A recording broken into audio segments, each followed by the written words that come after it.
অসম বিধানসভাত যি দুৰ্ভাগ্যজনক ঘটনা ঘটিলে এয়া অত্যন্ত নজিৰবিহীন, অত্যন্ত গৰিহণাৰ যোগ্য। অসম বিধানসভাত ময়ো 15 বছৰ আছোঁ, এনেকুৱা ঘটনা কেতিয়াও ঘটা নাছিলে।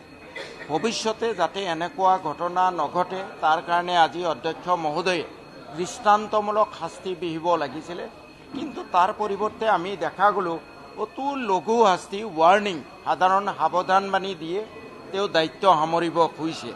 এই কথাষাৰে অনাগত দিনত আমাৰ বিধানসভা কোনটো দিশলৈ গতি কৰিব তাৰো কিছু আভাস দাঙি ধৰে।